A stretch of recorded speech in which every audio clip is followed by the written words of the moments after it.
Daniel stood in the hangar, his hands trembling not from fear but from purpose. The old crop duster sat before him, its wings patched with scavenged metal, its cockpit wired with strange glowing panels taken from the scout's crashed skiff. It looked like a junkyard bird, but to him it was hope. Lyra watched from the doorway, her silver skin catching the morning light, eyes soft with worry.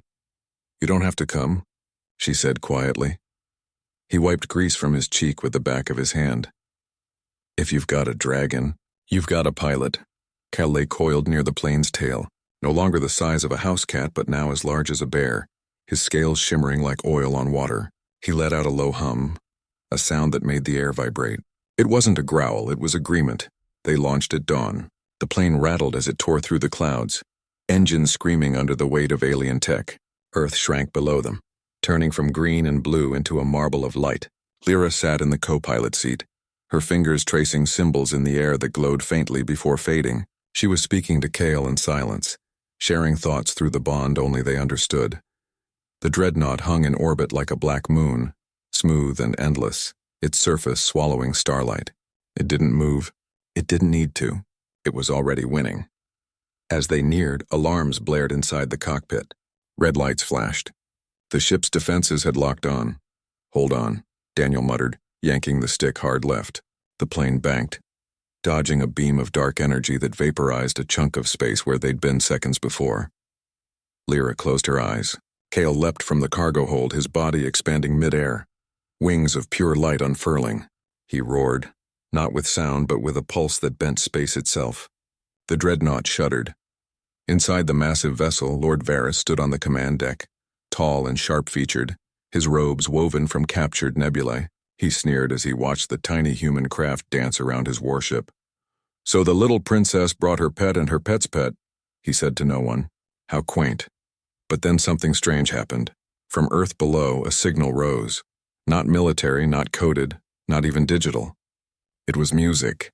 A child's voice singing an old lullaby, then a guitar strumming in a porch in Texas, then a choir in Kansas, then thousands of radios, phones, satellites, all humming the same tune, all synced by Kale's resonance. Varys frowned. "What is this noise?" His officers scrambled.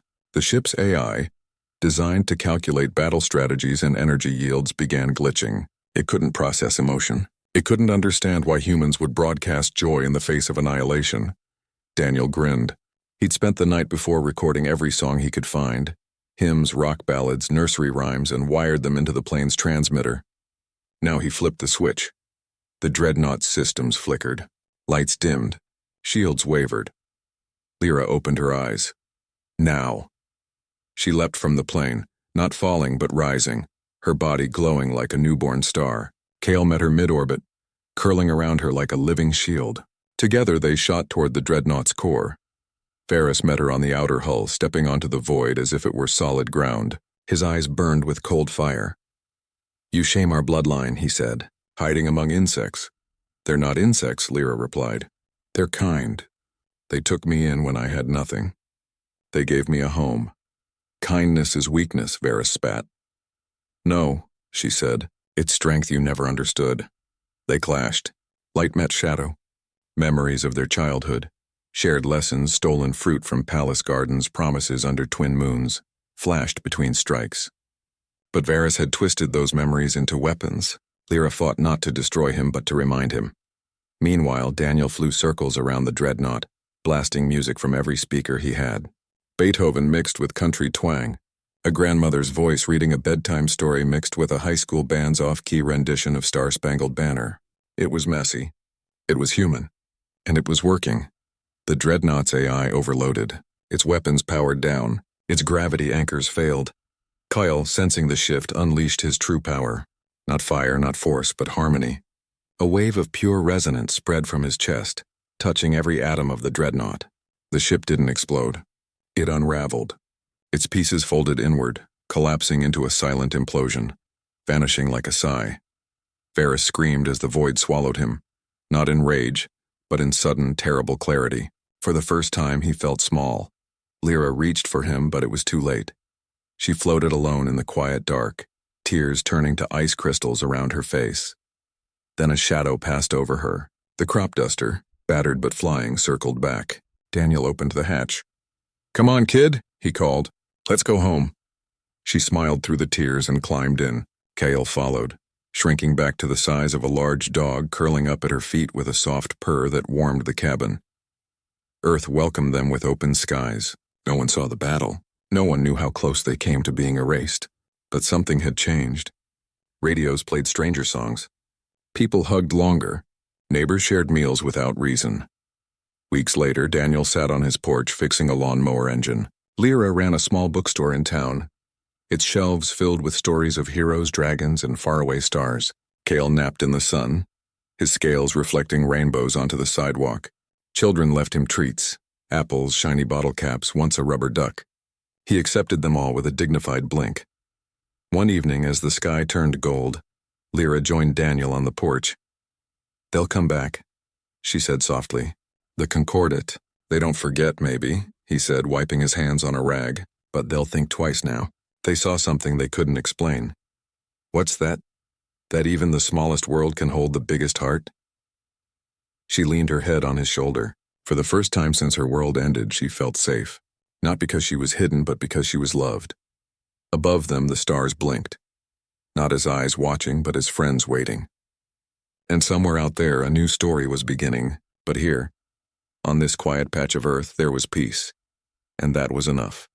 The attack came at dawn. Mist hung low over Cedar Hollow, soft and gray like old wool. Birds were quiet. Even the wind seemed to hold its breath. Luke stood on the porch, coffee in hand, eyes fixed on the road. He knew, they all did. The hum in the air had changed. Zin had been restless all night, pacing the floor, scales flickering like candle flames. Then the vans came. Not 2, not 5. A whole line of them, black and silent, rolling down the county road like shadows given wheels. They stopped at the edge of town. Doors opened. Figures stepped out, tall, armored, faces hidden behind smooth masks. They moved in perfect sync, no talking, no wasted motion. Hunter's Vorlak stepped out last.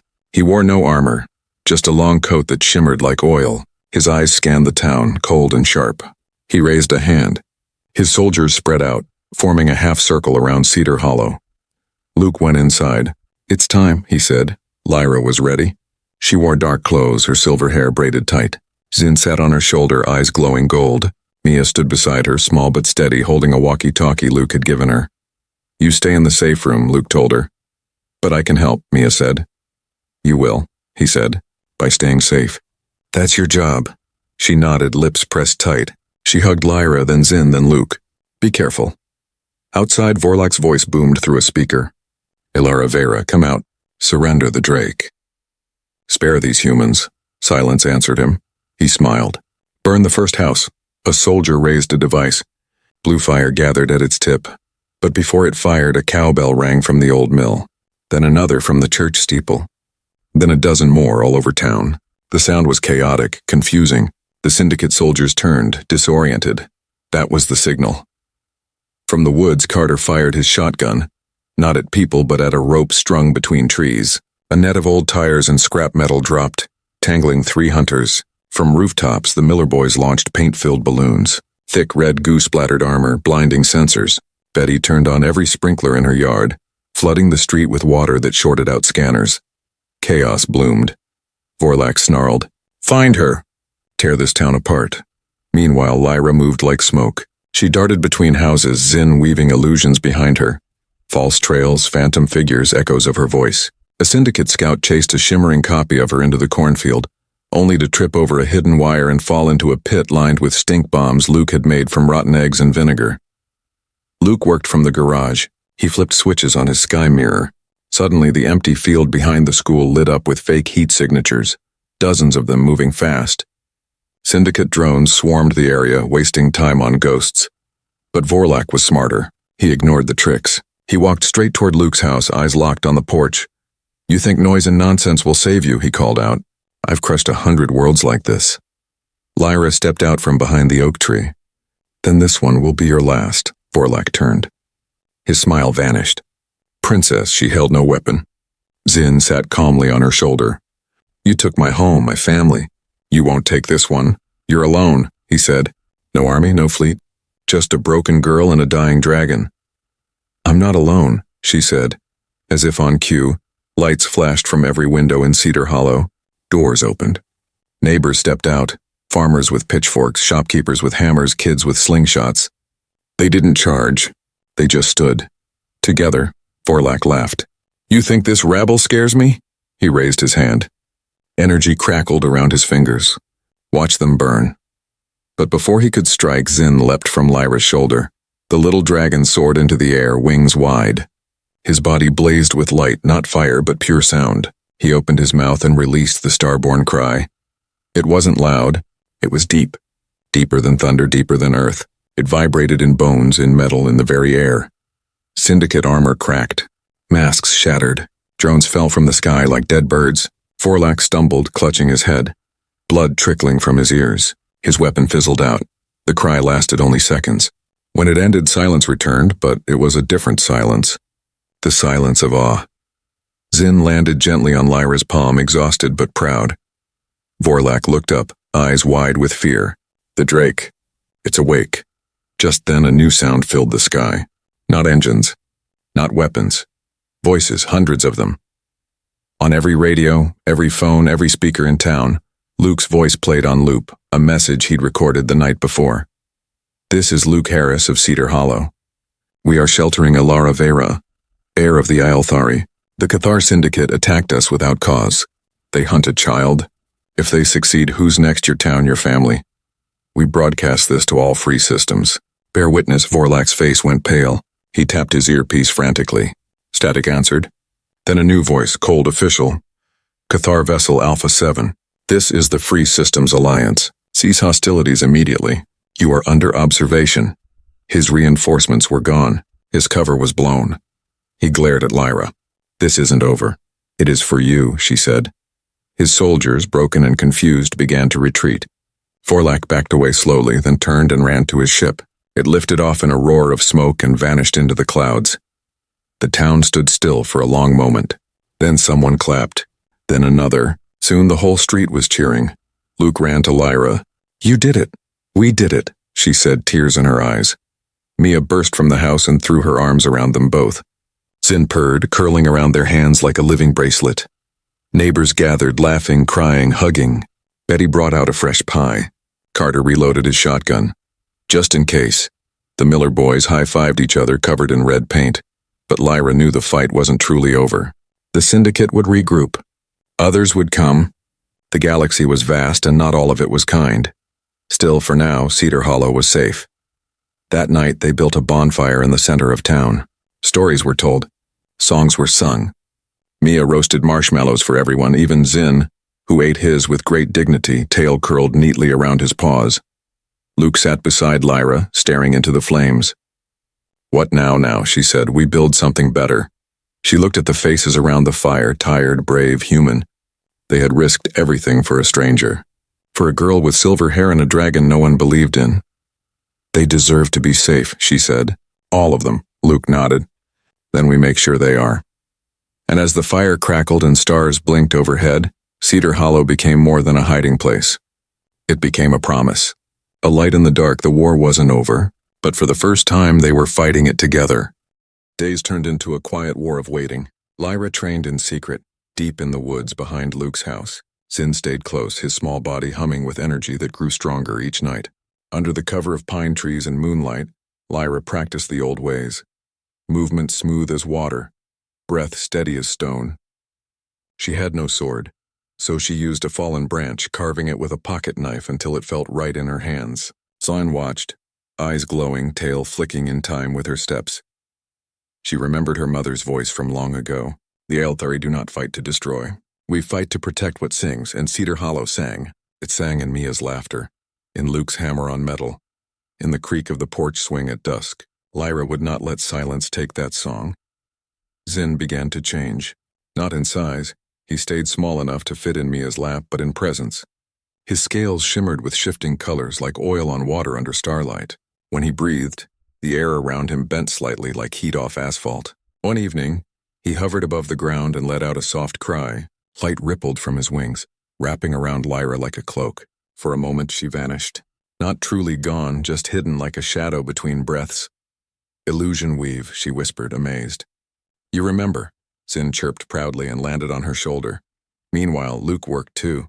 He wasn't a warrior, but he was clever. In the garage, he took apart old radios, car batteries, and microwave parts. He built signal jammers from scrap, hiding them in birdhouses and fence posts around the property. They buzzed softly, scrambling any device that tried to scan for energy signatures. He taught Mia how to spot drones, not the toy kind, but the silent, black ones that hovered too still in the sky. If you see one, he told her, don't point. Just come tell me, fast. Mia nodded, eyes serious. She started carrying a small notebook, sketching anything strange. A van parked too long, a man with no face in the crowd, a bird that didn't flap its wings right. One afternoon, she ran into the house breathless. Dad, there's a new drone near the old mill. It's shaped like a beetle. Luke followed her. Sure enough, a tiny black device clung to a tree branch. Lens pointed toward their home. He knocked it down with a rock, then crushed it under his boot. But he knew more would come. That night, over stew and cornbread, Luke spoke plainly. They're closing in. We can't hide forever. Lyra looked at Mia, then at Luke. I know. Then what's the plan? I fight, she said. But not like they expect. She explained the Elthari way. Not brute force, but balance. Use the enemy's strength against them. Make them doubt their eyes, their ears, their own minds. Sin could bend light. She could move like wind, and Luke could make the earth itself lie. We turned Cedar Hollow into a maze, she said. A place that doesn't make sense to outsiders. Luke smiled. I can do that. They work together.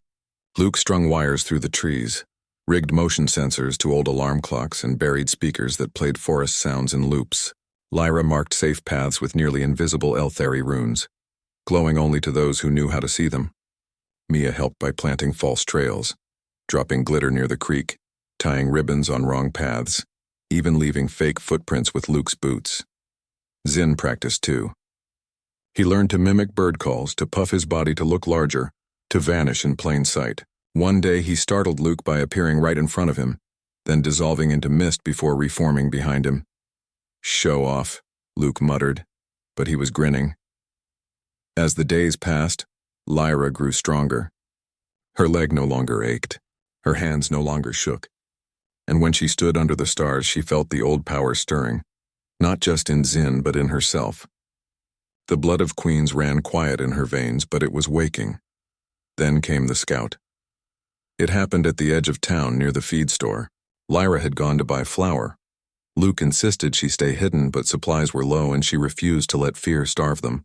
She wore a hooded sweater, hair tucked under a cap, Zin hidden in her jacket. She didn't see the man at first. He stood by a pickup, pretending to check a tire, but his eyes never left her, and his earpiece glowed faint red. Lyra turned to leave. Too late. He stepped in front of her. Ilara Vera, he said. His voice was calm, cold. The syndicate offers you mercy. Surrender now. Her heart pounded, but she kept her voice steady. You've got the wrong girl, he smiled. It wasn't a kind smile. Your dragon gives you away. Only one left in the galaxy. Zin growled softly from her jacket. Lyra backed up slowly. The street was empty. Stores closed early on Wednesdays. No one would see. The man reached for a device on his belt. Don't run. It'll hurt more. Just then, a truck roared around the corner. Luke slammed on the brakes, jumped out, and strode forward like he owned the road. You bothering my niece? He barked. The man blinked. This doesn't concern you. Everything in this town concerns me, Luke said, stepping between them. He held a wrench in one hand, but it was his eyes that held the real warning. Walk away, the scout laughed. You think a human can stop us, maybe not, Luke said. But I can make you regret trying. He raised the wrench, not to strike, but to signal. From the roof of the feed store, Mia dropped a bucket of water. It hit the scout square in the back. He stumbled, sputtering. Before he could recover, Luke grabbed Lyra's arm and pulled her into the truck. They sped off, tires screeching. Behind them, the scout cursed and tapped his earpiece. Back home, Luke locked the doors and checked every window. That was too close. Lyra sat at the table, shaking. Zin nuzzled her cheek. He knew my name, she whispered. They know who I am. Then we stop hiding, Luke said firmly. We prepare. That night, Lyra made a decision. She went to the basement and opened the pouch of crystals. She placed them in a circle on the floor, then knelt in the center with Zin. She closed her eyes and sang, a low, wordless tune that vibrated in the bones. Zin joined her, his hum rising to meet hers. Light filled the room. The crystals glowed white-hot. Zin's body lifted off the ground, wings spread wide. His scales blazed with constellations, real ones from a sky long lost. For the first time since the crash, he unleashed his true power. Not fire, not claws. Sound. A pure, clear tone rang out so deep it shook the walls. It wasn't loud, but it carried through the woods, over the hills, into the sky. It was a call, a warning, a declaration. Miles away in his cloaked ship, Vorlak heard it. His screens flickered. Alarms blared. His hunters froze. Impossible, he snarled. The last starborn drake is dead, but the signal was real. And it came from Cedar Hollow. Back in the basement, the light faded. Zin collapsed into Lyra's arms, exhausted but proud. She held him close, tears streaming down her face. You did it, she whispered. You remembered who you are. Upstairs, Luke stood at the window, watching the horizon. He didn't know what had just happened, but he felt it in his chest. A shift, like the world holding its breath. He knew the syndicate would come now. Not scouts, not spies, an army. But Cedar Hollow was ready. Lyra came upstairs, Zin sleeping in her arms. They'll be here soon, she said. Luke nodded. Then let's give them a welcome they won't forget. He went to the garage and pulled out his final invention, a box made of copper coils and old satellite parts. He called it the Sky Mirror. It couldn't fight, but it could lie. It could make one person look like 10, make a tree look like a tower, make silence sound like thunder. Mornings grew tense. Neighbors stopped by with supplies, canned goods, blankets, even old hunting rifles. No one asked questions. They just said, "We stand with you." Betty brought pies every day. Carter cleaned his shotgun.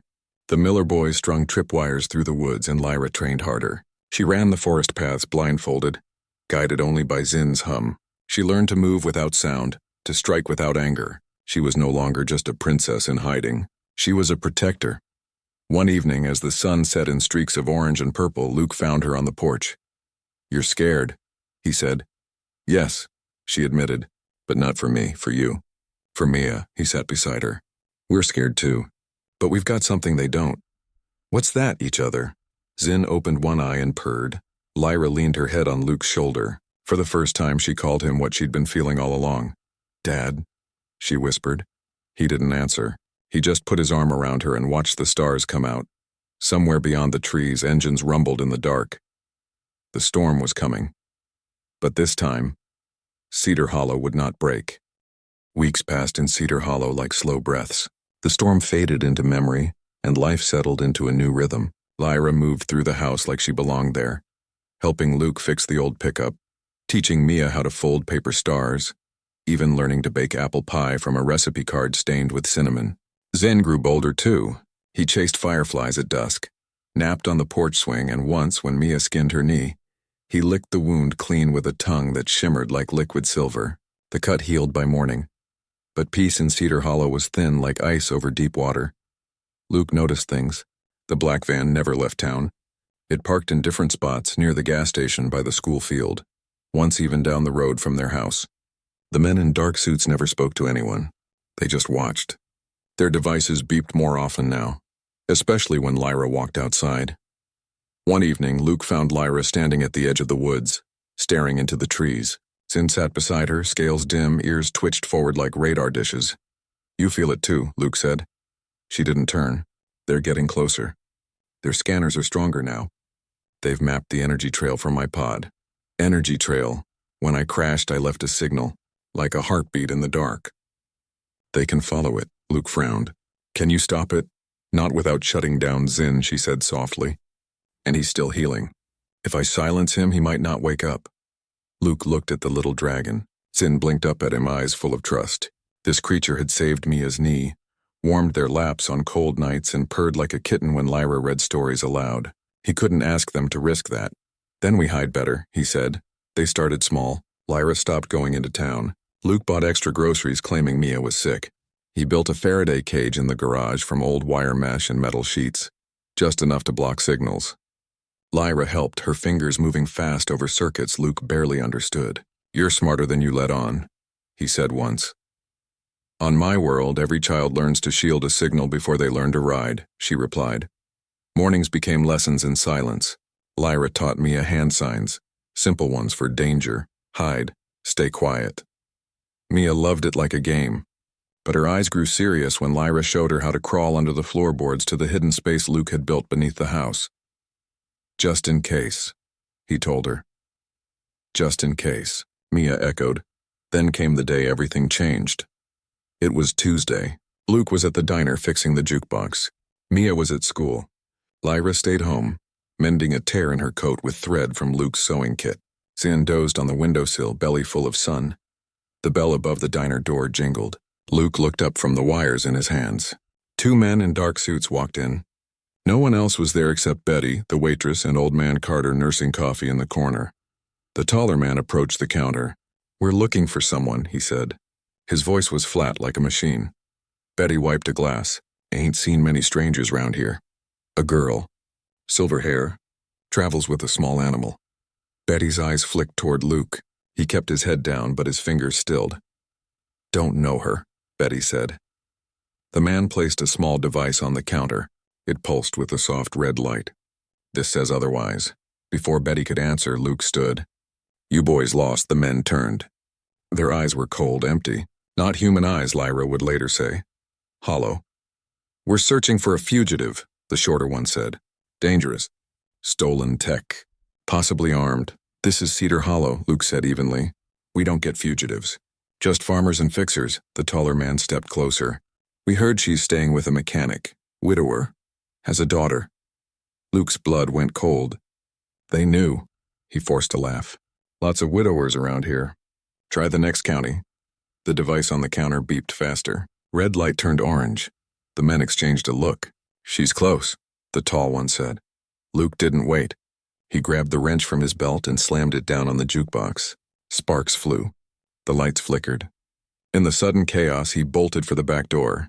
He ran all the way home, lungs burning. He burst through the front door, shouting, "Lyra, hide!" She was already moving. Zin was in her arms. The floorboard lifted. "Mia's hiding spot, they know," Luke panted. "They're coming." Lyra's face went pale. How much time? Minutes? Maybe less. She grabbed a small pouch from under her pillow. Glowing crystals wrapped in cloth. "Aelthari wards. They'll mask our heat for a while." Luke nodded. "Get under. Stay quiet, no matter what." They slid into the dark space beneath the house. It was cramped, damp, but safe. Zin curled into Lyra's chest, wings tight. Mia, who had just walked in from school, was already there. Eyes wide but silent. Luke had taught her well. Above them, tires crunched on gravel. 2 black vans stopped in front of the house. Doors opened. Boots hit the ground. Luke walked out onto the porch, hands in his pockets, face calm. "Can I help you?" he asked. The tall man stepped forward. "We're looking for a girl. Silver hair. You've been seen with her." "My daughter's got brown hair," Luke said, "and she's at school. We have proof she's here." "Then you're mistaken." The man's eyes narrowed. He held up the device. It glowed steady now, pointing straight at the house. "Search it," he ordered. 2 men moved toward the door. Luke didn't block them, he knew better. But as they stepped inside, he said, "You break anything, you pay double." They tore the house apart. Drawers dumped. Couch cushions slashed. The pantry emptied. They even checked the oven. But they didn't find the floorboard. Luke had hidden it well. Flush with the wood, no gap, no sound. Zin stayed perfectly still. Lyra held Mia's hand tight. After 20 minutes, the men came out empty-handed. "She's not here," one said. The tall man stared at Luke. "You're hiding something." "Just my privacy," Luke replied. The man stepped close, voice low. "If we find out you lied, this town burns. Starting with you." Luke met his gaze. "You touch one person here and the whole county comes down on you. We don't take kindly to strangers threatening kids." For a long moment, the man said nothing. Then he nodded. "We'll be watching." They left. The vans drove off, but Luke knew they'd be back. That night, after Maya finally slept, Lyra sat with Luke on the porch. Zin lay between them, scales dull with exhaustion. "I have to leave," she said. "No. They'll keep coming. They'll hurt Mia. Hurt you. Then we fight smarter," Luke said. "Not run." "You don't understand what they are," she whispered. "They're not men. They're hunters. Machines with skin. They destroyed my world because my family refused to bow. They'll do the same here." "Maybe," Luke said. "But they haven't met Cedar Hollow yet." He told her about the town. how Old Man Carter kept a shotgun by his door, how the Miller boys could track a fox through snow, how Betty once chased off a bear with a frying pan. "We're small," he said, "but we stick together." Lyra looked at him, tears in her violet eyes. "Why protect me? I'm not your daughter." "You eat at my table," he said simply. "You laugh with Mia. You fixed my truck when I was too tired to try. That makes you family." She didn't argue after that. The next day, Luke called a meeting. Not official, just a few neighbors over coffee at his place. He didn't say Lyra's name, just that strangers were watching, asking questions, and they needed to keep an eye out. Betty brought pies. Carter brought his shotgun for show. The Miller boys promised to patrol the woods at night. Even the postman said he'd report any unmarked vans. Lyra watched from the kitchen window, Zin on her shoulder. For the first time, she felt something she hadn't felt since her world fell. Hope.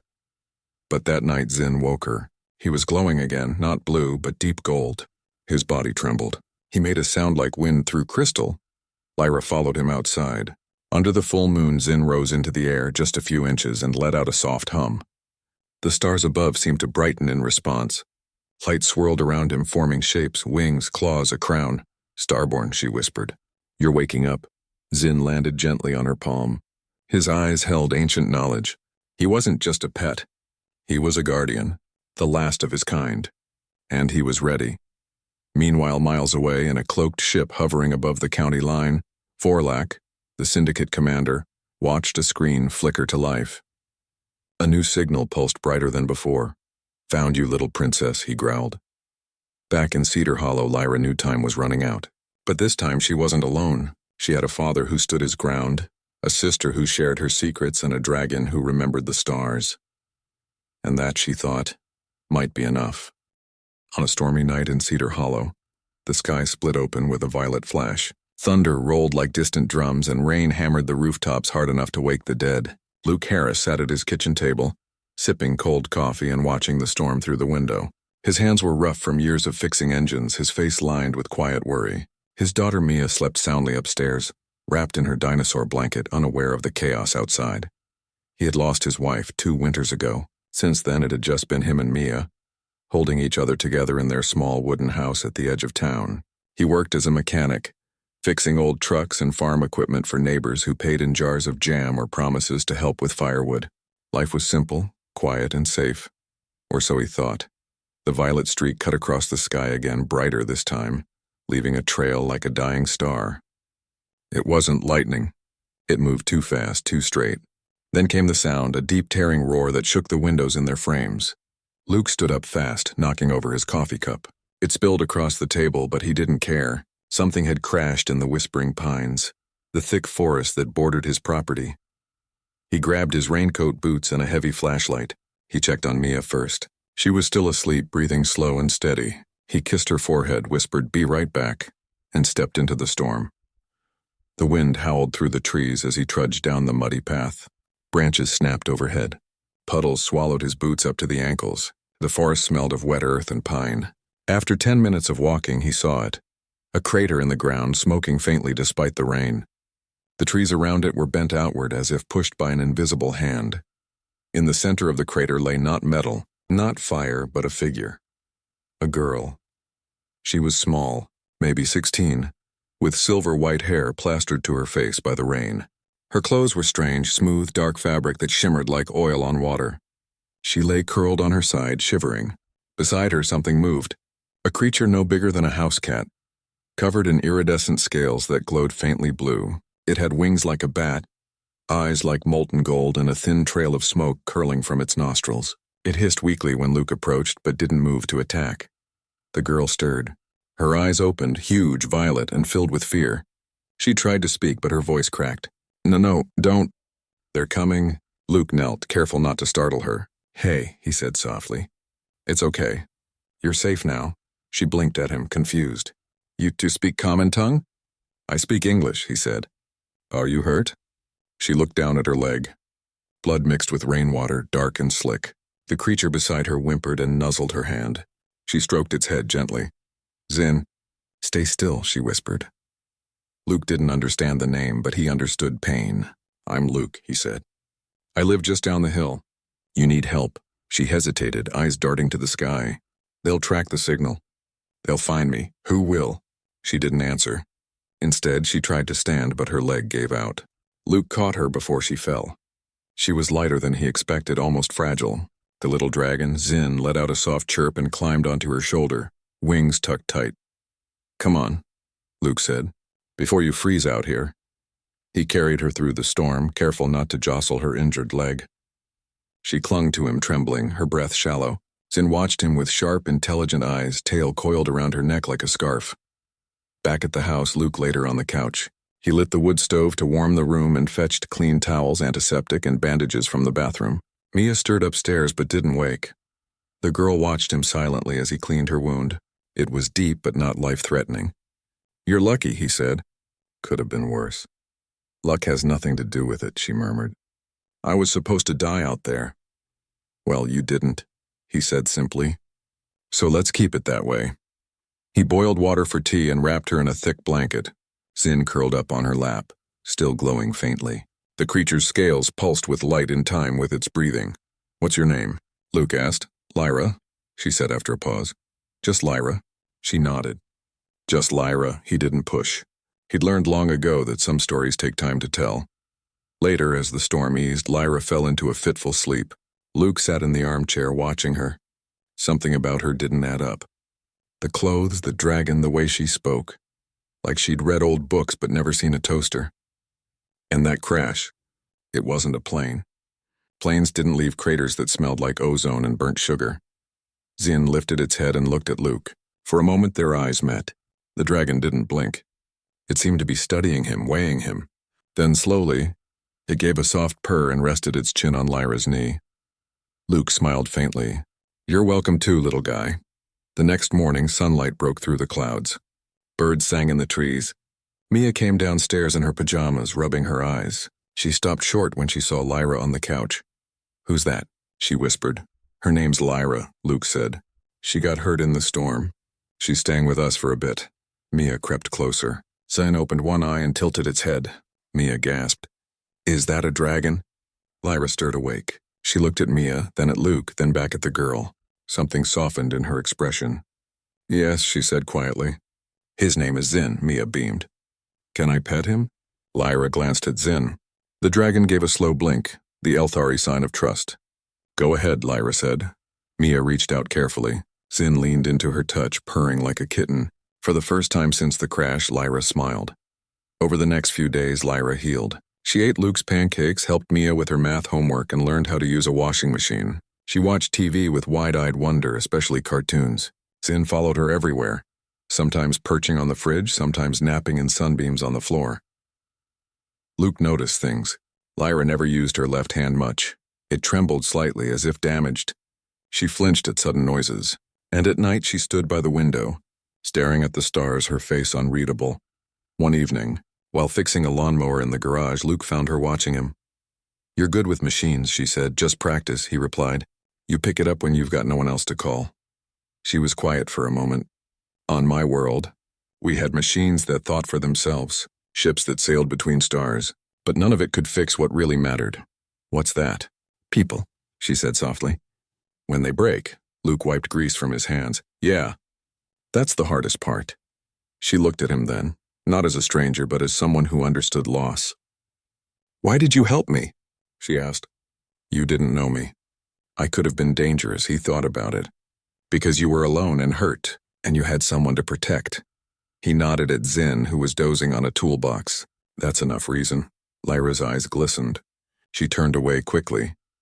That night, Luke heard her whispering to Zin in a language full of soft vowels and rising tones. He didn't understand the words, but he heard the grief in them, and something else, determination.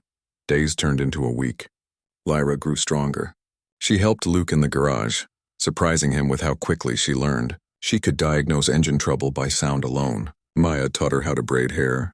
Zin learned to fetch sticks, though he always returned them slightly charred. But Luke couldn't shake the feeling that this peace wouldn't last. One afternoon, while walking into town for groceries, he saw something strange. A black van parked near the post office. No logo, no plates. Two men in dark suits stood nearby, scanning the street with handheld devices that beeped softly. They weren't from Cedar Hollow. Luke kept walking, Heart pounding, he bought milk, bread, and cereal, then hurried home. That night he double-checked the locks. He didn't tell Lyra. Not yet. But she knew. As he tucked Mia into bed, Lyra appeared in the hallway, Zin on her shoulder. "They found me," she said, voice low. "Who?" "The ones who destroyed my home," she whispered. "They don't stop, ever." Luke looked at her, really looked. Past the silver hair and strange eyes, he saw a child who had lost everything, and now she was afraid of bringing that loss to his doorstep. "You're safe here," he said firmly. "You don't understand," she said. "If they find me, they'll burn this town to ash just to be sure." "Then we'll make sure they don't find you," he replied. She stared at him, searching his face for doubt, for fear. She found neither. For the first time, Lyra believed she might survive. And in that quiet house, with rain beginning to fall again outside, a human father, a hidden princess, and a tiny dragon prepared for a war none of them had asked for, but all of them would face together.